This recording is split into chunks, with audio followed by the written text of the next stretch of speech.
ready? It's ready to go. Bang that down. I'd like to call this Bay City Board of Education meeting to order for Monday, December 14th. Mr. Zanatti, can we have the pledge, please? Sure. Right here. I pledge allegiance to the flag of the United States of America and to the republic for which it stands, one nation, under God, indivisible, with liberty and justice for all. Thank you, Mark. Roll call, please, Sue. Trustee Roberts-Hawk. Trustee Rademacher. Here. Trustee Hewitt. Here. Trustee Slepeta. Here. Trustee Wilcox. Here. Trustee Zanatti. Here. President Helmut. Here. I would like to thank Michelle Montgomery. Where are you? Somewhere, wave. And your entire staff for hosting, walking in here with the students all dressed up, serving hors d'oeuvres, the beautiful artwork on the locker, fantastic. What a great way to be greeted at a board meeting. So thank you very much. That was very, very nice. And I believe you have the presentation with your students. I just have a little short something I want to say. Well, really, it takes a village. And let me just thank a couple of people, and I want to introduce, of course, our servers and our docents. So tonight, I have a special something to tell you that I've been waiting to tell you. So our docents, would you stand up when I call your name? Cadence Webster, would you stand up? Catherine Barber, Toph Moya, Catherine Keitzman, Jaden Alvarado, Eli Richardson, Emily Snyder, and Brady Fallardell. These were the docents, and I know, Elaine, you're going to talk a little bit about what their job was, but really it was hosting the event. So I have donated from my principal's account $10 to your camp, so you guys have $10 for your camp to go towards that when you get there. And I know I have some fourth graders, but I'm going to keep that in your account, okay? So thank you for your work tonight, showing people around the building. So have a seat, and then I have my servers who did another job. They were carrying appetizers, and they were collecting canned goods that we're going to give back to families that called. So servers, Raina Lapucher, would you stand up? Caitlin Richard, Jenna Woodward, Hannah Bickham, Tristan Mosier, Kyle Gibson, and Cheyenne Kolodny. Would you stand up? And we had a donation from Myers and Associates, and your entire camp will be paid for because of your service tonight from Myers and Associates. So, yeah, that's pretty exciting, isn't it? So, congratulations to you as well. Thank you. And you can have a seat. Thank you so much. We'd just like to say thank you to, of course, Myers and Associates. And then so much food. We had appetizers galore. So thank you to Red Lobster, to International Brotherhood Electric Workers, Subway, Harvey's, Gourmet Cupcake Shop, Big Apple Bagel, Old World Bakery, Wilson Cheese Shop, and of course, Sepliners donated all but $150 worth of 15 tuxedos to us. Wow. So that was pretty cool too. That was a big surprise. Let's see, Jill Stapish did hair for our lovely ladies, so you can see that they all have their hair done, so that was a nice touch. And then Celeste and Marty and Carrie, wave, you were a big part. Marty, wave, and where's Celeste. Those are PDA coordinators, and they did all of the donation work. So all of the names you just heard, they were our contacts, and they were working today. So to pull off an event like that, thank you, and thank you very much. Elaine, do you want to speak just a quick little bit about art? Yeah, just a quick little bit. Okay. And then, again, thank you. Servers, you did a great job at PBA. Thanks. And Elaine, thank you. Yes. I know, well, we'll let you speak a minute. I've been with the Bay City Schools for many years, mostly as an art teacher, and it's fun to be back at Cobb. I started here 20 years ago in a little, they called it a portable classroom. It was a hut, more like a little cave.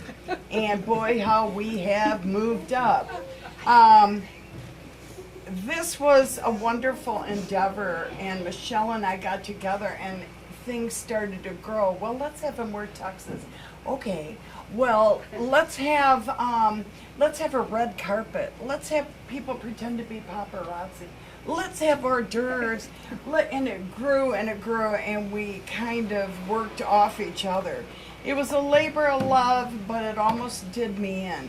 But what pays off is when a parent or a grandparent comes up to you and says, I am so happy that you did this. I had no idea the level of artwork that was being done.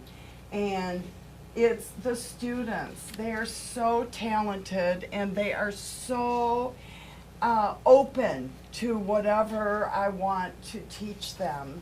And I think, you know, not to beat a dead horse, but I think art is so important. And I had many parents say that they are so grateful that we are lucky enough to have art in our elementary schools.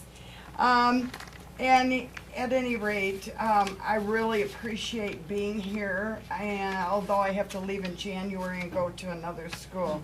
So thank you for supporting the arts as part of our curriculum. It's so appreciated by not just me, but many, many parents and families. Docents, thank you. Servers, thank you. You outdid yourself. Anything I asked you to do, you did. Even surpassing what I asked you to do. You're great artists, but you're also good servers and docents. So maybe you can get a job. If you can't get a job in art, maybe you can get a job doing that. Real good, yeah.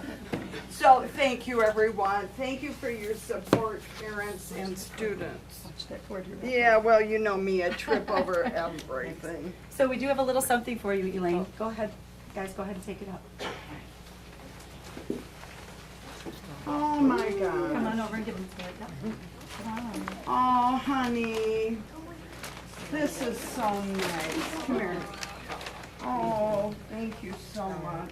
I love my students, each and every one. They are all so dear to me, and it's going to be really hard when I retire in a year to say goodbye to everyone. I honestly love them. And thank you. This is so unexpected and wonderful.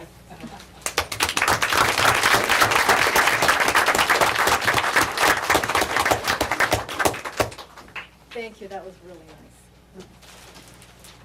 Okay, students, would you like to stay for the meeting? If not, this is your chance to go home and do your homework. I'll give you a couple minutes. Get some sleep. Okay. Give you a couple minutes.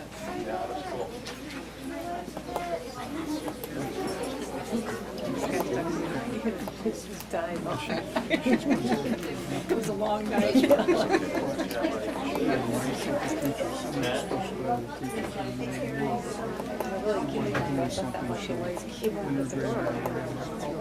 when I was little, I did dress up. Yeah, dresses on. Yeah, then when you suit you to look Yeah, I'm starting to get a little warm in here. But I just like, sometimes I gotta, and she's very friendly and she remembers it. Now it's kind of. You know, I'm not, I know. I want to talk to her for 20 minutes. Wouldn't be me. So, But it's anything to do, she's The rest of you can have seats now. she's an old line. We have lots of seats now. Yeah, yeah. It's like church, the front row's wide open. it's like law school background. There you go. There you go. All right. Okay, now we'll have the introduction of our student representatives. Mike, could you please introduce our Central High rep? He's not here. Not here. Oh, not here? He's in his invisible state right Oh, now. I'm sorry, I didn't realize he wasn't here. Just do it anyway, will you, Mike? Come on, make something up. Make something up.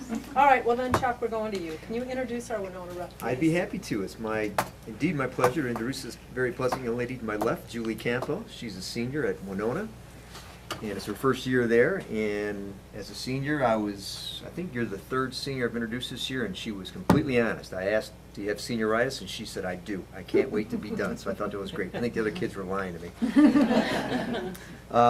She really enjoys Winona, and I've heard this comment many times from our students from Winona that it's much like a family and much less cliquish than she experienced at Central, which is where she went to school before. Really enjoys Mr. Boogs, as everybody does, and she's going to ride off into the sunset along with him as he retires. She enjoys Mr. Schabel in government history and Ms. Trebner, known as Ms. T. She wasn't exactly sure of the last name. Better than Mr. T, I suppose. But she has plans for next year. She's applied to and been accepted at Delta College, and she's going to pursue a career in cosmetology. So it's my pleasure to introduce Julie Kemp. And Carrie, can you please introduce our Western High School Yes. student? I have the pleasure of introducing Kristen Zakowiak. She's in 11th grade at Western. She enjoys math and science.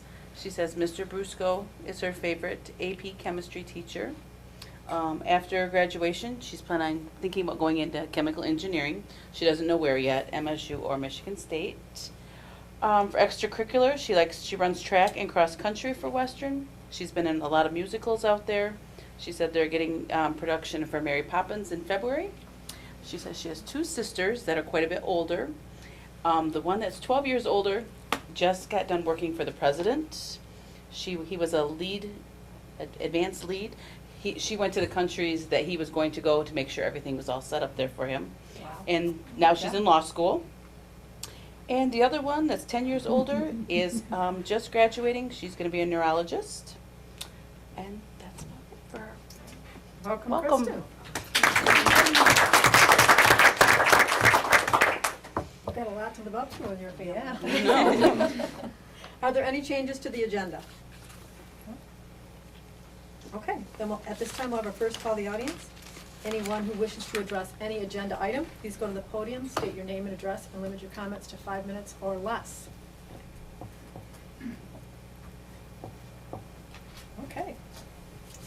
Then can we have a motion for approval of the agenda, please? So moved. Support. Okay, there's a motion and support. Is there any discussion? Roll call, please, Sue. Trustee Rademacher, Yes. trustee Hewitt, Yes. trustee Slepeta, Yes. trustee Wilcox, Yes. trustee Zanati, Yes. President Helmut. Yes. We now have presentations. Rebecca Young, you have some technology information you'd like to share with us. I do, and I know the podium's over there, but may I present from here so I can project We're fine with items that. on the Yep. screen? Mhm. Okay. So my name is Rebecca Young, and I work for the district. I get to cover all 13 of our buildings, incorporating curriculum and technology. I can't fix anything, but I can teach you how to use it like a rock star. That's what I tell everybody. So the IT guys can fix things, and then I get to go into classrooms and support that. So I'm here today to kind of just let you know what is happening in Bay City Public Schools in the realm of ed tech, educational technology. And I've created a presentation, which will show up right behind you. Generally, I turn out the lights because it will show up a lot more clear, but I think only one light remains on. So it's really up to you. Do you want lights on or off, audience? Probably if I get my head out of the way. I'll leave them on. That's fine. Okay, I think we can see it. We can see it Yes. fine. They're always a little more crisp than that. So I'm here today to just kind of tell you what we've been up to. I've been in this position for about 3 years. This is my 3rd year. And I'm a trained instructional coach. And so basically what that means is I'm charged with the task of changing mindset through coaching conversations, posing questions, pulling information out of staff to kind of challenge them to take things to the next level with curriculum and technology integration. This is my 19th year in education. I started my first 4 years in a charter school over in Mount Pleasant, and then worked in Essexville for a few years. Was a district literacy specialist there, came to Bay City, worked at Handy Middle School as the instructional coach there, and then 3 years in this role after I got my master's in technology. So I'm actually curriculum and literacy based. I just happen to be a tech dork as well.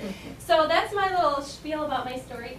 If you are interested in joining me in my presentation, the shortcut link is on the bottom of that slide. This is kind of what ed tech people do, because some of us like to jump right into the presentation. There's also a QR code up there. We're going to talk a little bit about computer coding and how important that is in our world today, and that's called the QR code. And if you zap that, that would also get you right to this presentation. So when you see those, that's why they're there.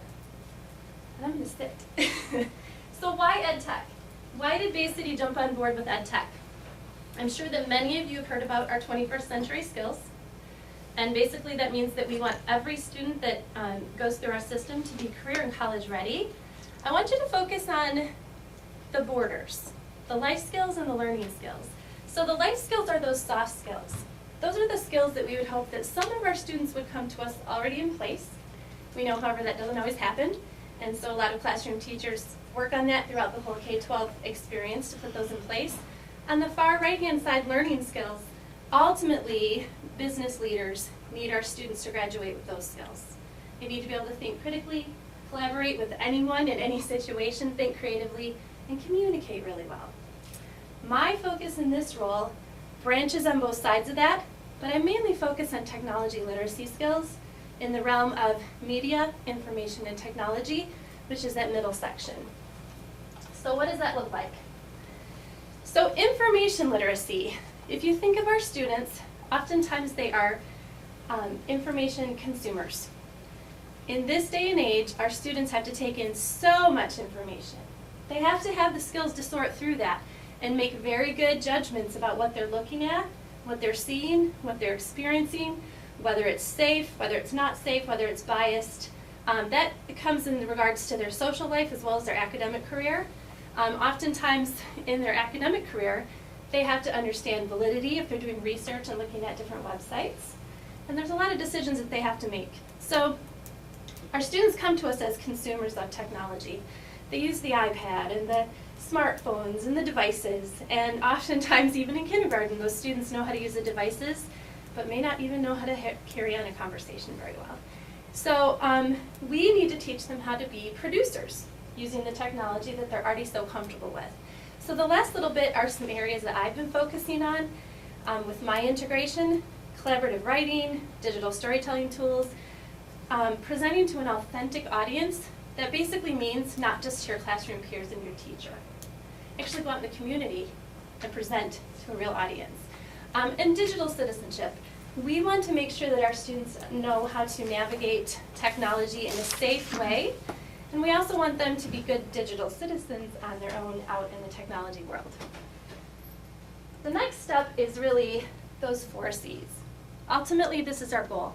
This is what businesses tell us that they need our students to come to them understanding. Technology literacy. Knowing that those 4 C's are what we need them to do.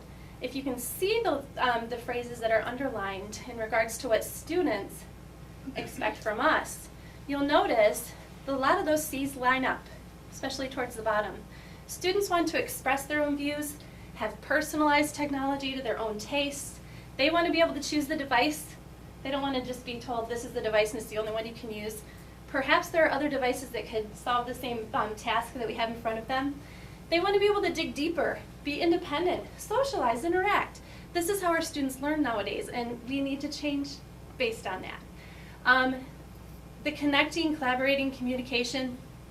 Oftentimes it's the students in the classroom that are pushing the teachers to innovate and change, because they might share something really exciting and new, and then a teacher gets hooked, and then it could be taken anywhere. So let's talk about social versus educational use of media literacy. On the left, those are all the app pictures. For some of you, you recognize those.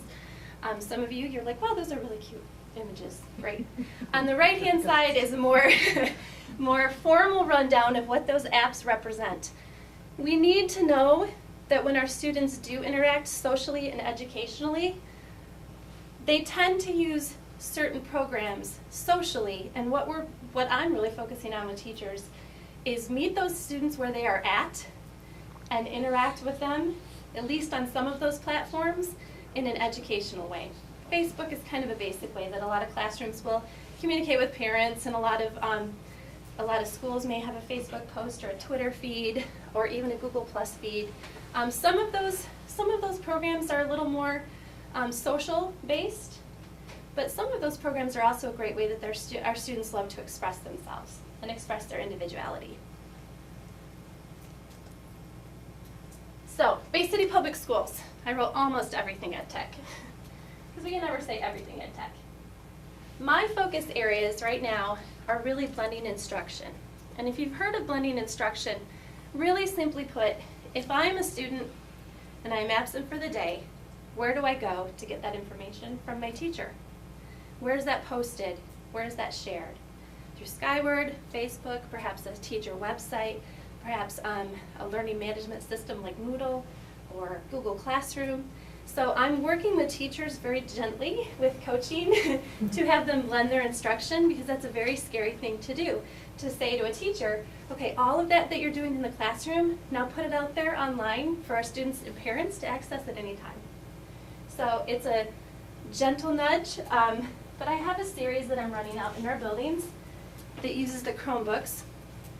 Each of our buildings have at least one Chromebook cart, so every classroom has the opportunity to be one-to-one, which means one device for every student if they check out that cart. Some buildings have more carts than others, but what I do is I seize that opportunity to work with the teacher right in the classroom. It's called Embedded PD. I go in, I model how to use the Chromebooks with the teacher in the classroom for their students, so they watch me teach and they become a student themselves. And then as they grow more comfortable, I visit 2 to 3 different times and give them some homework each session. And by the last visit, they're actually using Google Classroom, which is a blended learning space, to start to post some of their information online for students to access. And then we launch it right there with me in the room and the teacher in the room. And so it takes a little fear out of it.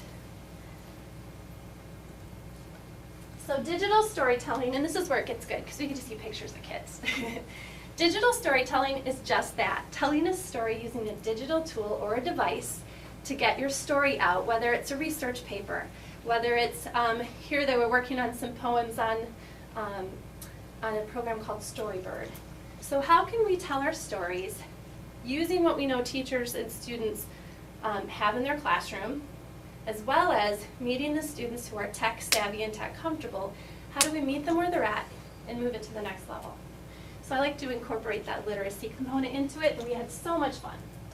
So this was 2nd grade at Washington Elementary, and they wrote some poems and some picture books. I also demoed this right here at Culp, and I'm partnering with kindergarten and I think 2nd grade right away, right after the break. A nice use of Facebook in that 2nd grade classroom, that's Mrs. DeRussell's Facebook page. So she communicates with her parents that way. She put up a post, the audience is closed, so it's only parents that subscribe to that page, and you see pictures of the kiddos, and they're using iPads. So that's a great way to publicize what we're doing. If each teacher or each building has a Facebook feed, most parents are on Facebook, even personally. That's a great way to meet them and communicate outside of the other things that we're doing as well. So how many of you have heard of Hour of Code? Yay! Converts, hopefully. How many of you heard of it last year? So that's powerful. I appreciate you. We did a big push this year to have all of our students exposed to doing 1 hour of computer science, coding, and programming.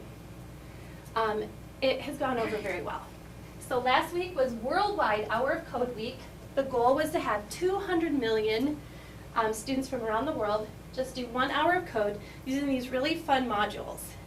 So you can go into Minecraft module and actually learn how to use Blockly, which has JavaScript written under the hood, if any of you talk computer code language. And it's a really fun way to teach students the power of computer science and programming.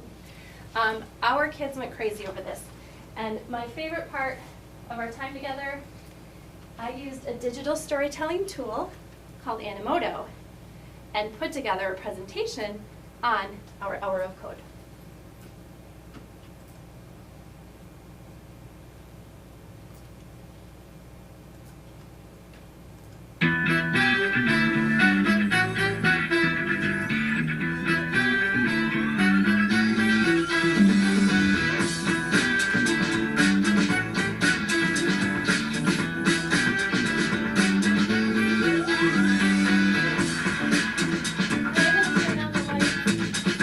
Yeah, you can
tool to share a story, share a presentation, and put it all together. Now, Animoto gives you the theme and the music, so you just type in your words and add your pictures and it's done. Isn't that great? So much fun. It is. So that's one of my favorites, and we're doing that in lots of buildings as I'm traveling throughout the district. So what's next? This, I have to laugh because it says My Vision 2015, but this is really for the rest of the year. So my role is really to continue working with teachers to use those iPads and Chromebooks in such a way that we're not just consuming, playing games, using apps, but we're creating, we're producing, we're using literacy, we're integrating math and science and technology in all of our content areas using those devices. That SAMR technology integration model is actually the model that I follow when I train out in buildings, and I partnered with Culp last year on that.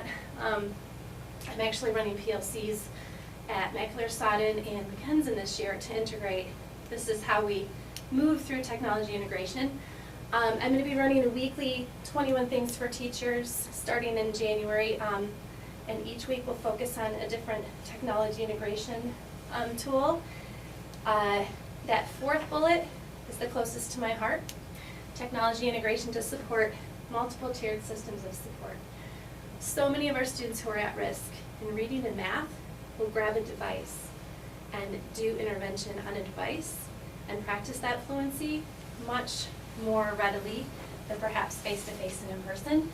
And my biggest favorite thing to do is coaching to build capacity. I've created a network of people across the district that are my go-to people, and my wish is to always share the same story with them each month. We've got our building TechNet reps, our media specialists, and our curriculum coach network. I also am a certified trainer in project-based learning, so if you've heard about project-based learning, we lead with a big question. Students work together to collaborate and then present their findings using technology. So I'll be focusing on that. And then most likely to succeed is a film project that looks at how could schools look differently nowadays. Do we stick with that industrial model, or are there other ways to think about it, especially with our most at-risk students? So we're going to be showing that film January 22nd from 1 to 3. So I'll be looking for that invitation. And I appreciate your time.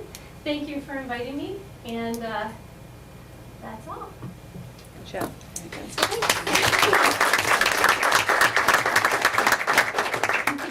Thank you, Rebecca. That was very informative. Does anybody have any questions?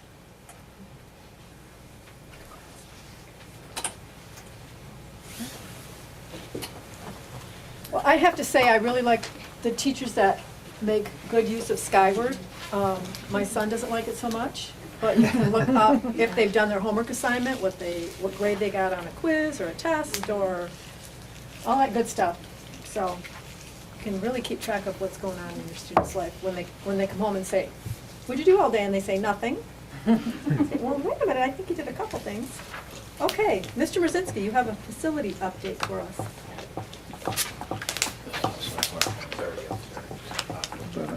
This guy's grass pads. This is could have told me. Too many microphones. Just talk Is this loud. PowerPoint too? Yeah. Oh, wait, I just had everybody move back. That's, sorry, guys.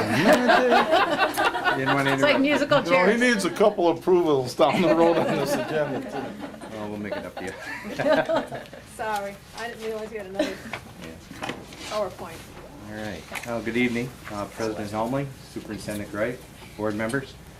About a week ago, Superintendent Greif asked me to prepare a presentation for tonight to update the board on the state of our facilities. And we're going to touch on two topics tonight.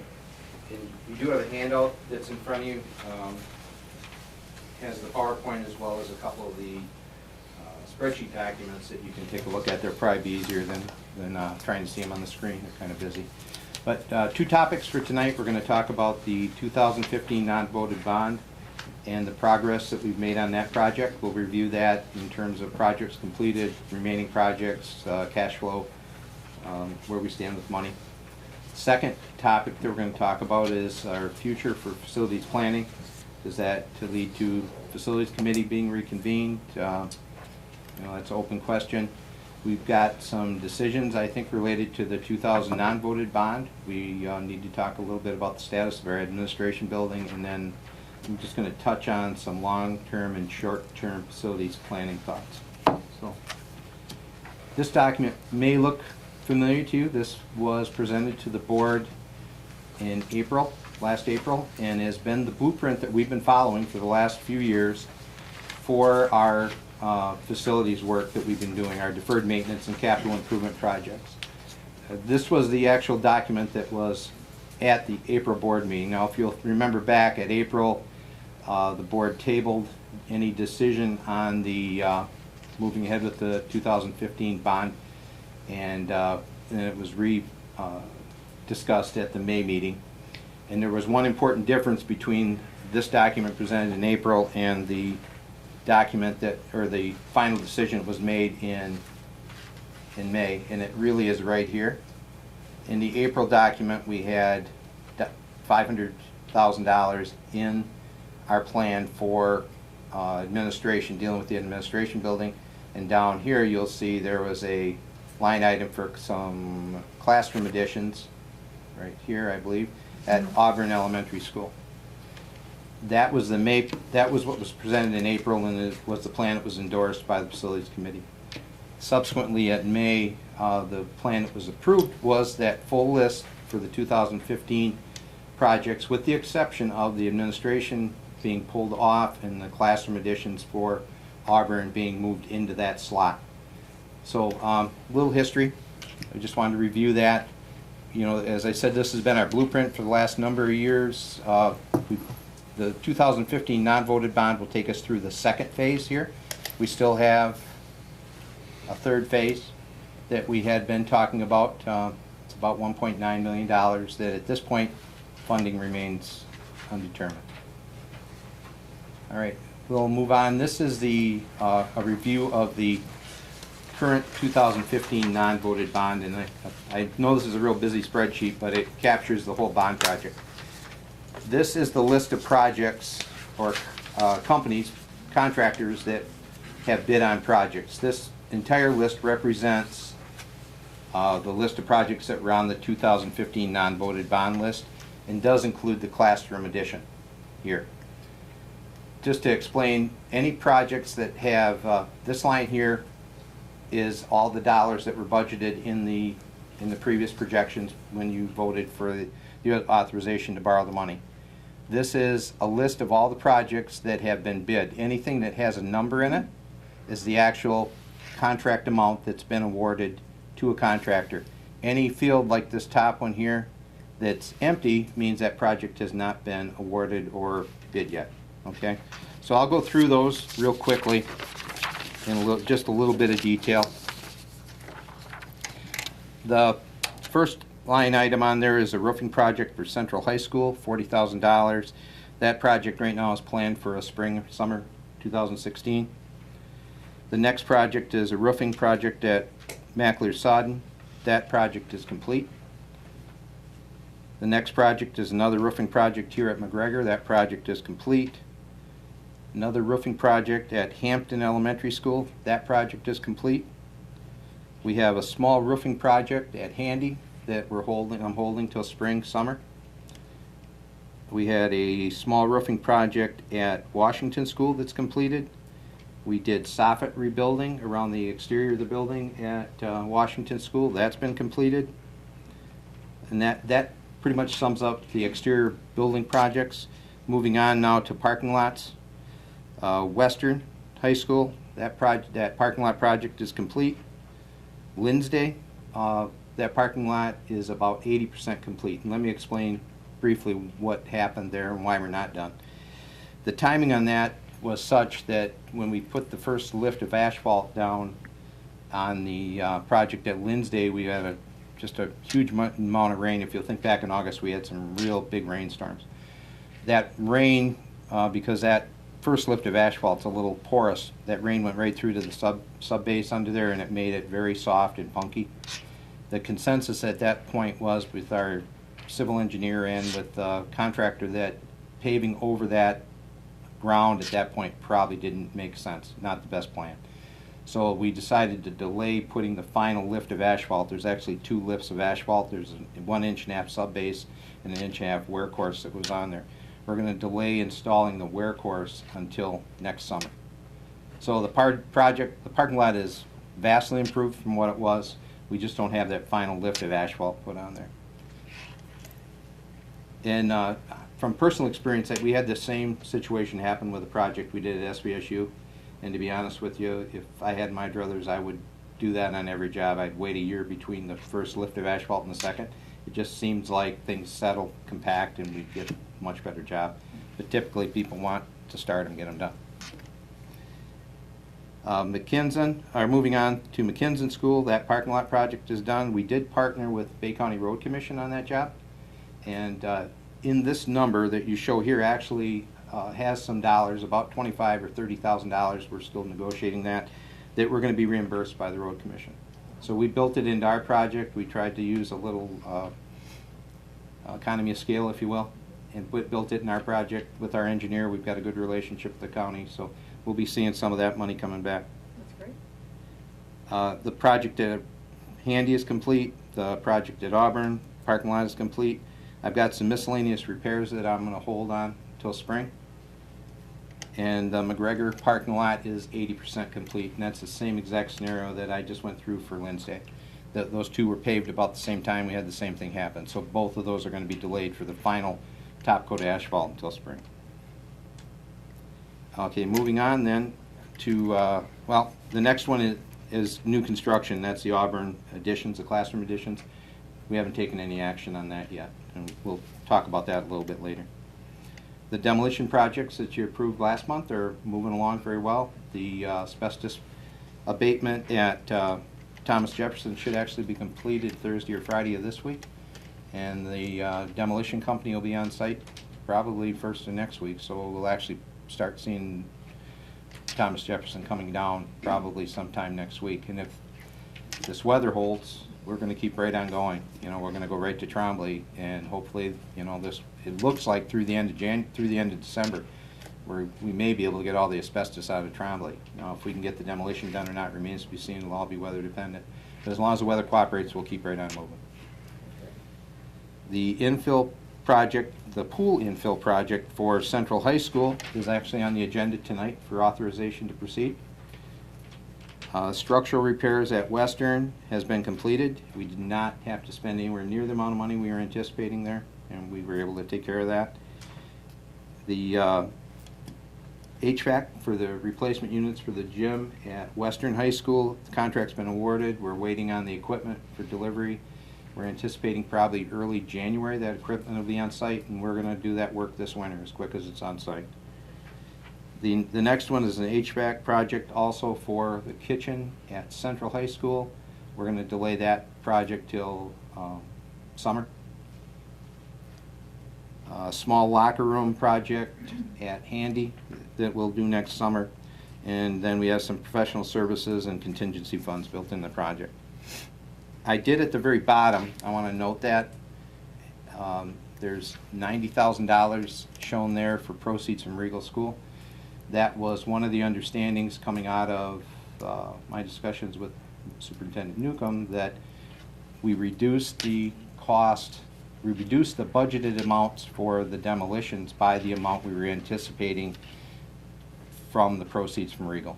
So that's why those dollars show on there to bring the spreadsheet into balance, or I'd be $100,000 out of balance.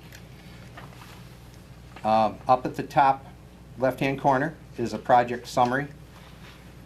You can see we've got about $2.5 million budgeted for projects. We have $735,000 unawarded. We currently have under contract, and that would include what hopefully will be approved tonight for the central pool, $1,747,000, and currently we're about $51,000 under our budgeted amounts. And then the second small box right under that is just a quick review of cash flow to date. We've spent to date about $1,115,000, and we have current encumbrances, or dollars encumbered, of about $632,130. So that is that project. This was all accomplished this summer, and I feel we've done pretty well with the time frame we had. It's actually more complicated to put a project like this together than it is to run a big bond project. You wouldn't think so, but it really is, because there's so many different things going on, and you're going so many different directions. So, before we move on, is there any questions related to that? I just got one. Yes, sir. That last thing you covered there, it says total budget. Yep. 2.5. Right. Why isn't that 3 million? There was 500, I'm sorry, I skipped that, yeah, Sarah told me. There was $500,000 allocated. 500,000, Yeah, there was $500,000 allocated for new buses. Okay. Yeah, I'm sorry, I should add that on there. I know you did. Can I go back up there? Yeah, I got a little bit more, Mark, if you want. Okay, were there any other questions? Any other questions? How big is the area essentially that we're filling in? And I know it's a pool, but how big is it? How many square feet is that? If we fill it with flowable fill, I can do it in yards, about 800 yards of concrete it'll take to fill it. It's a small pool. It's a 4-lane swimming pool, so it's not a real large pool. But it would take, we're actually working with the contractor right now on a potential option. We may be able to reduce that cost by about $12,000 or $13,000. We're hoping. What we always, just briefly, what we always ask the low bid contractor once we award is, do you have any value-added suggestions? You know, because we have good engineers, we try to put the best thoughts together, but oftentimes the contractors will come to us with, why don't you just P-stone for fill in lieu of flowable fill? We can do a $15,000 credit. So we're in the process of evaluating that. Does that really make sense to us? We're kind of debating, and that's an actual scenario we're debating right now with the engineers are saying, nah, it's not the best idea. I got another engineer saying, yeah, it's a great idea. So we're going to sort through that. But we're always trying to get the credit if we can. But that has over time proven to be very valuable to us. Okay. Oh, sure. And I'm not good with numbers, I guess. So when I look at, I think it's Hampton, I'm really not good with reading at this, right? Yeah, I'm sorry. You see where it says 185,000? Yep. Then original contract 185,431, new contract 186,227. Right. Then I see red 92,6385. That's remaining, okay, go ahead, I'm sorry. Is that just remaining to be spent? That would be every project we run, we hold a 10% contingency back. Ah, okay. And so that's why the one above. Yeah, 10%. and actually in that red column there, most of those projects I said that are completed are actually, we just haven't finalized the contingencies. I might not, on the roofing project, for example, I might not have all my shop drawings and final warranties and things. We don't release that last 10% until we have that. Sense. All right, And actually, that's down to 5% because we probably have gotten something back. And those numbers adjust all the way to the right, and I didn't explain that, but if you go all the way to the right, as we're doing projects, there's constantly changes being made. We're changing scope, adjusting, you know, reducing, adding things, and this whole column would be all the change orders that have occurred for each project, which impacts then the final contract amount. Ultimately, our goal would be to do change orders to reduce the contract amount. In some cases, it doesn't always work out that way. Right. I've had contract stuff done before. Yeah, you get it then. Okay? All right, moving on. We're going to go to the second topic, I guess, if you will. It's kind of our future planning related to facilities. And in my mind, it really touches on 3 items.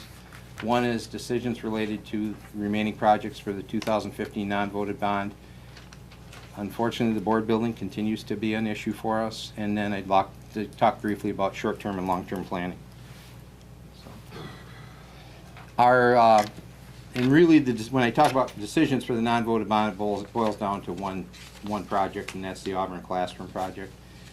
When we made that change last May, that was predicated on the numbers that we had gotten from Plant Moran up to that point. And actually, at that time, the Plant Moran student count numbers looked like we had peaked. We were about at that 598, 600 student count, and it looked like we were going to stay there, no more increasing, and gradually start dropping. Since that time, we've had Sarah's worked with Paul at Plant Moran, and they've done additional studies. You're all aware our count is down this year more than we had anticipated. I assume everybody's aware of that. Mm-hmm. And if you look at the numbers, if you just right here, you can see this is where we would have been around last year. This year we're down to 569, And I apologize, wasn't able to include it in your packet, but we did get some additional information from Plant Moran today in draft form that continues to look at the trending for Auburn School. And it was late, so I didn't get a chance to put it in the PowerPoint, but it appears that we're gonna level out in that 569 range, and then we're gonna start trending down, and trending down a little faster than anticipated, that by the 2021 school year, we'll be down to about 512 kids. So that, in my mind, just raises the question, do we continue with the classroom project as scope was developed a year ago, or do we want to take a step back and reassess that? And in my mind, that generates a few options. The first would be to consider some of the no-cost options that were offered by Plant Moran Cressa when they did their study for us a couple of years ago. Now, that isn't something we really touched on much as we've been going through some of this stuff, but it was part of their recommendation. And 3 of the items they talked about were adjusting elementary school boundaries, and there's some opportunity between McAleer and Auburn to do that. Review our in-district school of choice policies, which I think we already have done to some degree, and probably is the reason that number is down a little bit. And consider relocation of non-K-12 programs to other buildings to free space up. That might not directly apply to Auburn, but if we did it at McAleer and we could shift, and that could create a domino from Auburn to McAleer, it would have an impact. So one option. The second would be to proceed with classroom addition as a scope, based on the scope that was developed last May. We could also reevaluate the utilization at Auburn School and adjust the scope of the project. Maybe it's not 2 classrooms, maybe it's restrooms. I know were a topic last year. You know, it could be something different. Or we could cancel the Auburn project altogether and reallocate those dollars for other needs. We still have that 3rd phase of our plan that funding is a question. So those are 3 options. I'm not suggesting I have the answers tonight. I'm just offering that those are things that need to be talked about. Okay, Sarah. The administration building continues to rear its ugly head, I'm afraid. We have ongoing mechanical concerns and new ones that have just developed. The current north boiler problems, I think the board's aware, last August, around 2014, we spent about $10,000 rebuilding that boiler. We pulled it apart, put a new section in, and rebuilt it. It's leaking again, and that presents a problem for us. We still have the ongoing steam and condensate piping problems in the tunnels on the north side of the building.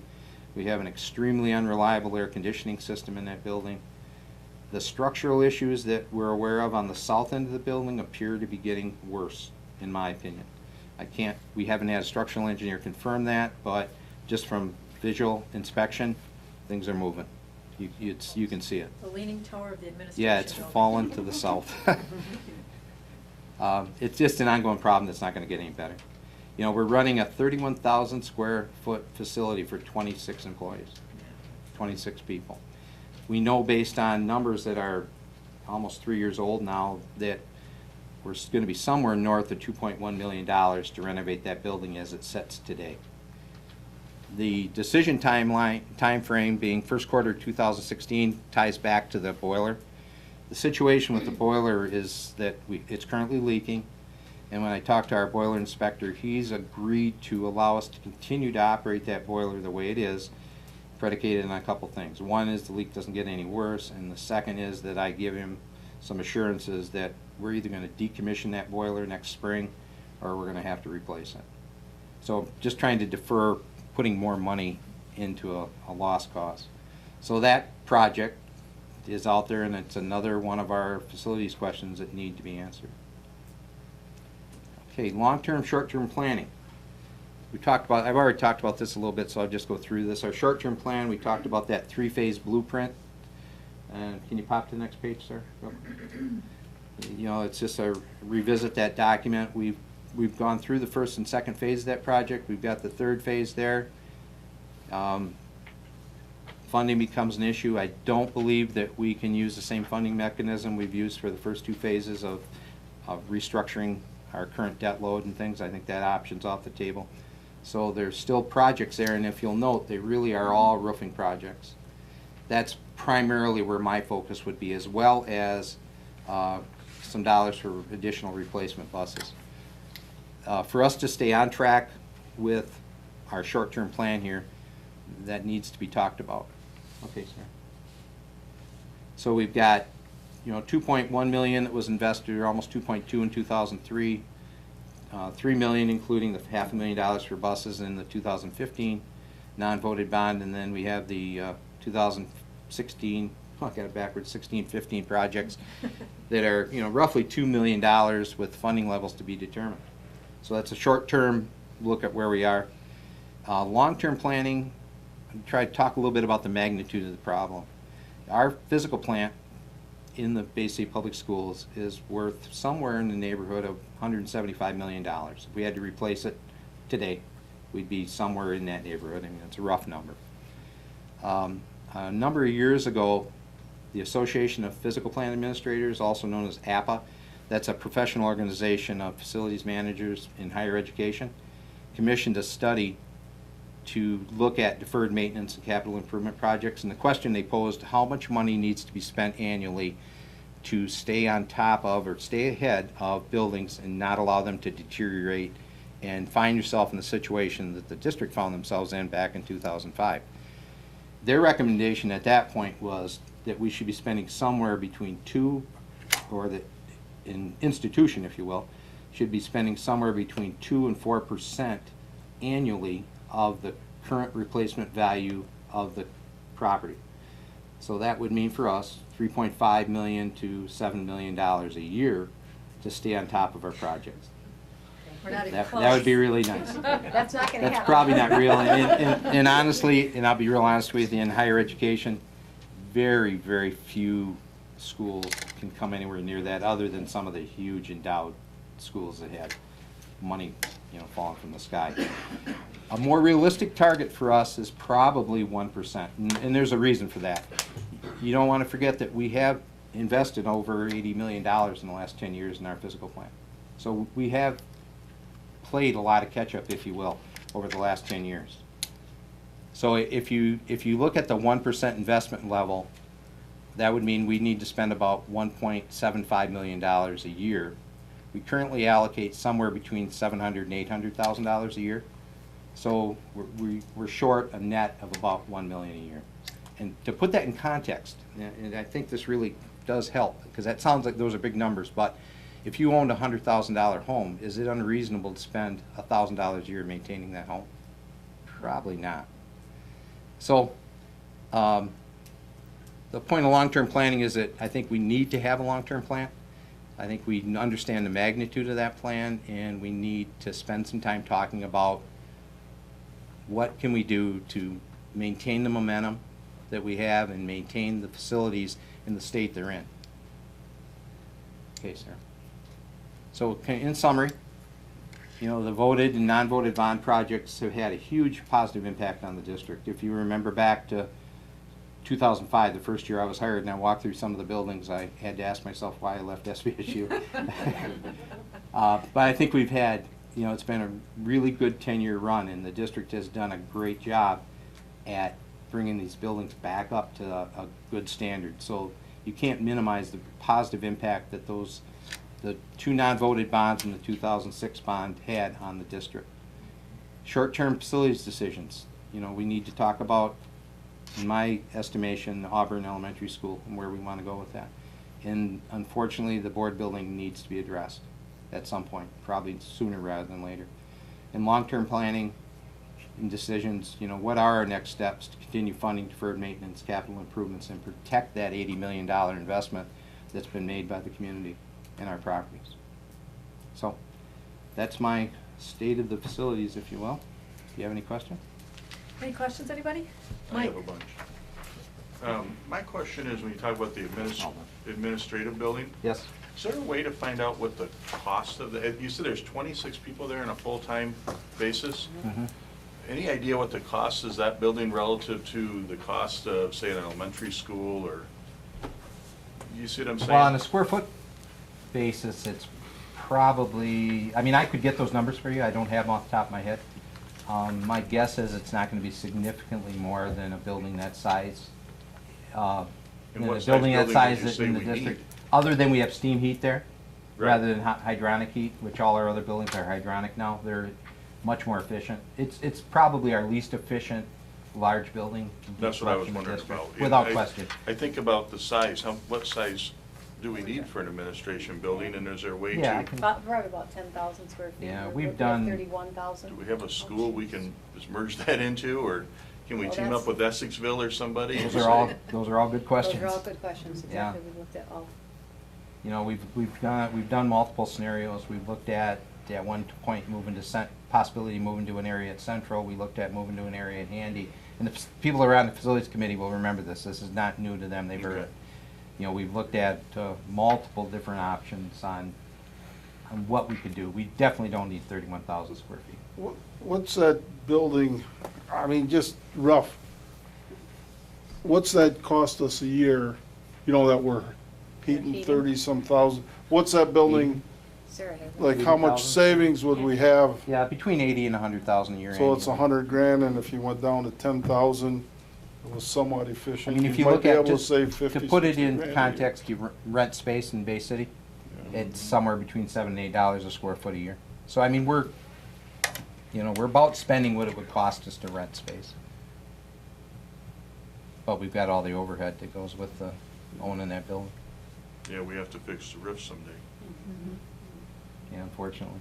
Yeah, and with the boiler situation, you know, we spent about $10,000 on that boiler in August of 14. If we have to replace that boiler, the estimated cost for that would be about $35,000.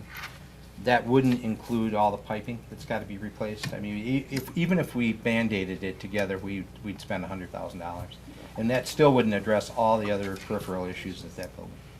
Plus, it's way too big. Any other questions? Thank you, Dave, and really, thanks for all your hard work. No, So thank- no, my pleasure. And really, a lot of decisions to be made, as far as do we move on with Auburn? And I know one of the things Dave looked at really is, I think Dave had his way, wanted to fix all those roads. And the administration building, that's why I think we need to reconvene the facilities committee to look at all the options and to see what is the best choice. I think it would be a good To idea to explore everything. reconvene, the facilities committee. Can we just get the board members' thoughts on that? I mean, do we think that's something we'd want to do, reconvene the facilities Yeah. committee and maybe have 2 permanent board members and maybe a 3rd rotating board member, so Sounds everybody's great. always in on what's going on? We really need to talk about these things, and the sooner the better, so, do we have consensus? Do we need to vote on that, or can we just say, yeah, we want a facilities You committee? can appoint a committee. Just appoint a committee?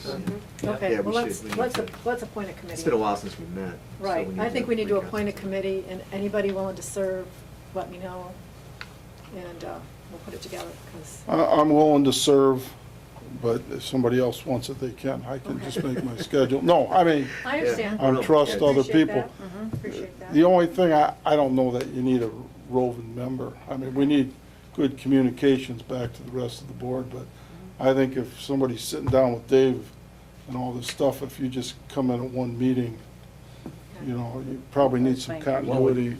What do you want on, Like 3. as far as on the committee? You want a banker, 3? a lawyer, an accountant, board members, I mean, Well- what would make a good committee? I mean, Somebody from the mob that can Yeah. get There you go. somebody from, I mean, what, you know, I'm kinda new, I wasn't on the last. Well, knowing your Background. Background. skills, your background and skills, I think you'd be a natural. I would like to, but again, I don't know what No, that's- would constitute what you're looking at. No, it's- Well, it would be our administrators and then Mhm. 2 Yeah. or 3 board members. So if you're willing to serve, that would be I mean, I'm fine. I willing mean, you to have a serve. lot of background from In what you building. do for a living. You know about things like that, so I think you'd be an asset to the committee if you're willing to serve. I'd be willing to serve. Okay, so we have Jean and Mark. Anybody else? Plus he's a new board member, so. Plus, he's a new board member. Some It's a continuity. good way to, bring in new ideas and new Mhm. thoughts. Anyone else have any thoughts or want to serve? I mean, 2 is fine, but we can have 3. I will, but the only thing I worry about is, I've never been on that committee before, so It's okay. Um, Either of they. What's that? I mean, Either you know way. what?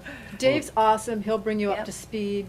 Sarah's awesome. And we have some really great people. Jill, they'll bring you up to speed, and before you know it, you'll have good information to make good decisions. So, and you know, if you can't make it to one, just call somebody else and we'll fill in for you. Because I know that happens sometimes. We'll be glad to fill in. That's great. Thank you, Jean, Mark, and Mike. Thank you And very we much. probably will start in January would be your hope, Yeah, wouldn't it, Dave? sooner the Because the better. sooner the better. Yeah, we'll work Okay. on, we'll Because, start putting together something. I mean, it sounds like the sooner you look at that administration building, Well, the we- better. two pressing issues are decisions on Auburn and the admin building. Right. Okay. And Dave has developed a contingency plan if one of the boilers go down, that we can move all into half of the building. Half of the building. That I would be thought what maybe we you We were do in it, his house and or we'll keep a something. lot of things in cold storage, that's what it would be like. Literally in cold storage, so we have. You're a not gonna break contingent- up the desks and put a fire? No, we haven't gone to that level yet. But it may happen. Thank you very much, Dave. That's good information. And again, Jean, Mike, and Mark, thank you so much for serving. I'm sure you'll keep us all posted.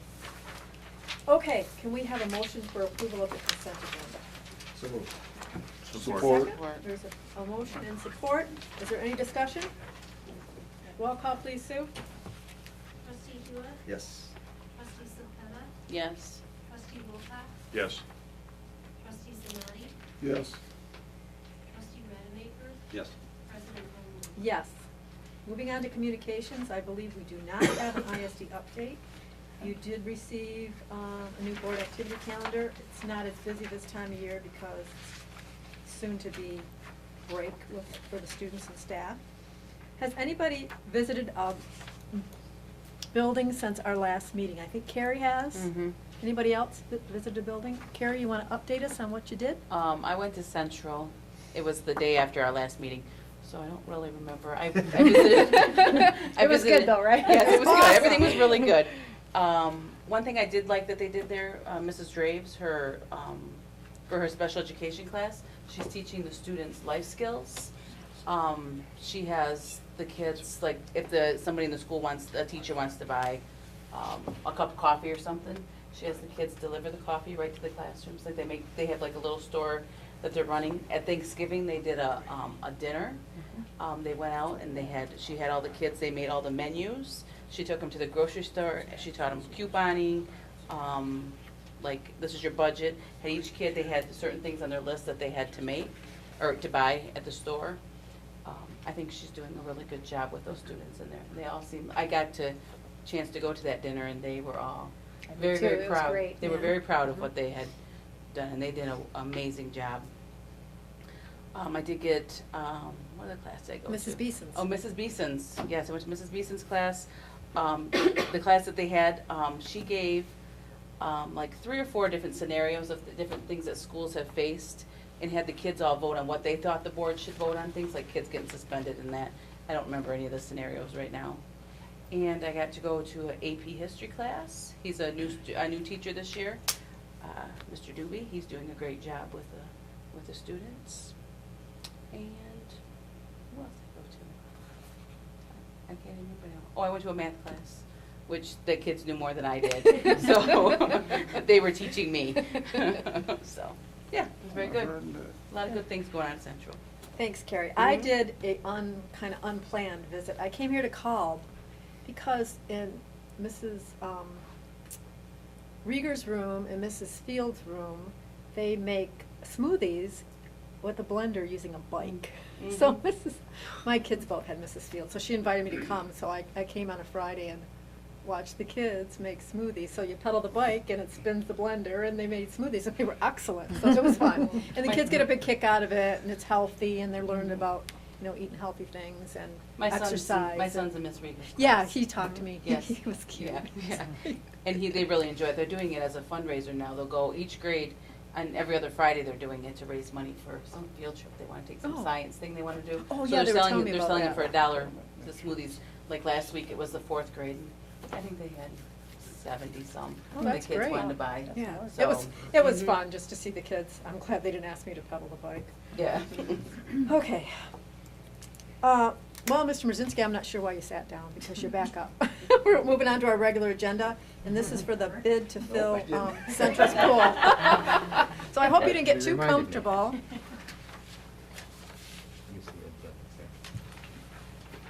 You know, I have to apologize, I was preparing for the other presentation, they didn't bring any of my backup. Just to be honest. I think you have it all in front of you. We Thanks, do, Sarah, we do. Sarah to the rescue. All right, we, you know, as part of the 2015 non-voted bond, one of the projects was infilling the pool at Central High School. The long-term plan that the administration at Central is working on is they'd like to turn that space into maybe a little mini field house, possibly, so they're looking at options to try to raise funds to do that. The portion of the project that we're addressing is literally just filling the pool in and bringing it up to grade, and that will make the space usable. It'll be a bare concrete floor, but it will be a usable space once we complete that. We received bids on November 24th. There were 5 bidders. The low bid contractor was Three Rivers Construction. We're in the process of talking to them about possible value-added changes. The numbers that you see in front of you are the actual bid numbers, and that we would recommend awarding based on that.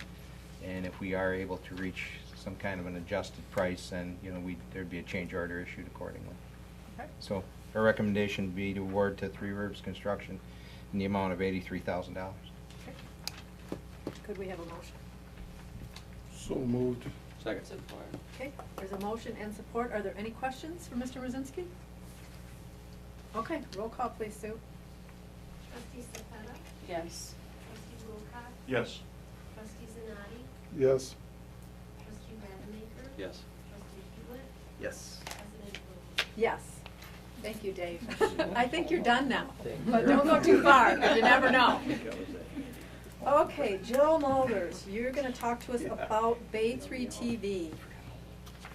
Good evening, President Humbling, members of the Board of Education, Superintendent Greif. As you know, the district currently has a partnership agreement with Bay County to operate an educational and governmental access public television station, Bay 3 TV. This agreement is renewed annually, each fiscal year by the district's Board of Education and by the Bay County Board of Commissioners. The current agreement is set to expire on June 30th, 2016. The district's contribution for this program is supported by our general fund. Upon recent review of the program, we have discussed the option of withdrawing from the partnership at the expiration of the current contract. To be economically feasible, as we are examining our general fund budget for the upcoming school year. We have had discussions with the county about the possible withdrawal. If the board supported the option to withdraw from the partnership, we would work closely with them in terms of operation and procedures for dissolution now through June. This evening, presented to you in your board packet, is an administrative recommendation that would authorize the superintendent to give notice of withdrawal from the partnership effective June 30th, 2016, and to authorize the superintendent or designee to meet and negotiate terms of the dissolution. Are there any questions? Okay, can we have a motion then? I'm gonna just throw this question out, but when Bay 3 TV was created, I think it was by law, you know, the federal communications that they had to do that. I guess my question is has that law changed? Is there, once this ends, is there any going back, or is this over? I think a lot of that stuff's changed. I'm not sure. Yeah, You know, I don't. I haven't looked at that. Right, back then we had to have approval, and every time we made a change, we had to notify the FCC and There kind was of a rubber lot of stamp stuff. it. and so I don't know if it matters, but Yeah, but I don't think that it would be a problem to go back, as long as we met the requirements, but I didn't really Okay, research that. okay. I just- And the only, our key requirement is we gotta give them yeah, for 6 the months advance notice. local contract, but, Right. you know, yeah, okay. That's a good question. We will certainly look into that to make sure. Okay, I don't know. Any other questions? Yeah, that's a good question. Now we're chasing around drones, so I don't think We probably will have a drone filming us soon, Right. so it'll just fly overhead. I'll Okay. move. Okay, There's a I'll make the motion. And I'll support. Okay, there's a motion and support. Any other questions or discussion? Roll call, please, Sue. Trustee Wilcox? Yes. Trustee Zanati? Yes. Trustee Rademacher? Yes. Trustee Hewitt? Yes. Trustee Soteta? Yes. President Helmsley? Yes. Okay, is there any new business? Okay. This time we'll have our second call of the audience. For anyone who wishes to address the board about any item, go to the podium and state your name and address. Bill's Yeah? going. Yeah, go ahead. And 3 please minutes keep your or comments. less. Who's gonna time him? Yeah. I will. All right, he's gonna time himself. I'm watching the clock. 5 minutes or less, Mr. Elsap. I don't know, he's making me nervous now. No. Well, this is. No this is a- disaster. This is a No surprise. disasters. This is kind of maybe a little lighter part, I hope. William Alsop, 301 Washington Avenue. Proud graduate of Thomas Lincoln Handy High School. Awesome. I wanted to share a personal experience as came to me from serving as your attorney. And like to thank you very much for that opportunity. And it's going to relate right back to Dave and facilities and so forth. It has to do with Regal School, which we frequently, or just recently took care of. And I want to talk about my personal experience with Regal School. When I was in college, I had the opportunity to be part of the maintenance crew in the summer and weekend, or vacations. And I worked there one summer. Thank you, Santa Claus, Nate Doan. I'm not sure I worked real hard, but I worked in lots of different places that summer. I worked at East and West Clawcallan, which we don't have anymore. No, we did. I worked at Boxman when it was a real school. I worked at McAleer Sodden, which was a middle school. And I also worked at that other high school over on Columbus Avenue. But the last place I worked that summer was Regal School, which that summer was the newest school in the district. In fact, they were just finishing construction.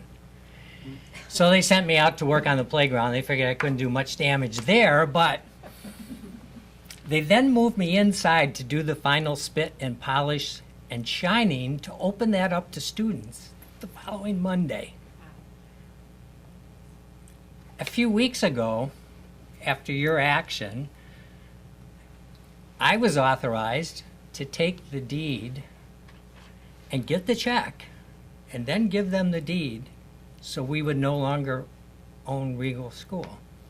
It was kind of a moving moment for me. It was really weird, and I realized that I was the only person who was there at the beginning of Regal and there at the end. It also reminded me one time I had an opportunity to speak at commencement at Handy High School, the second to last commencement, and my speech revolved around Bobby Dylan's song, "The Times They Are A-Changing." And the point of my speech was, Mr. Dillon had it wrong. The times they are always changing, as our facilities plan indicates, and as my experiences with some buildings you guys didn't even know we owned. And I wanted to thank you for that experience. Thank you very much. That really, I had a tough time with that for a couple of days. It was so weird. And on top of that, it made me realize how damn old I am. But I also wanted to thank you for letting me be your attorney, and hopefully I will be for a while and so forth.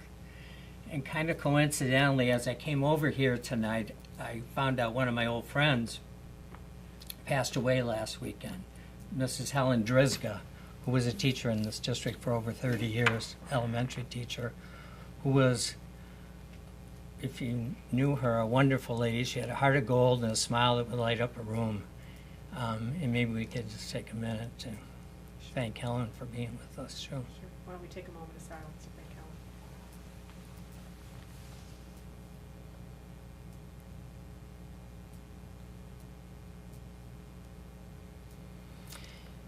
And Dave, thank goodness you don't have me working on your crew. Thanks, I also Phil. like to wish you, everybody, a Merry Christmas. Thank you, and thanks, Phil, that was a nice story to hear. Okay, now's the time when we ask our students what they thought of the meeting. Oh, well, you didn't swing. And you can share what's going on I at already your reserved a school. room. So, are you ready? Julie, tell us what you thought of the meeting. Anything going on interesting at Winona that you want to share with us? Meeting was actually pretty interesting.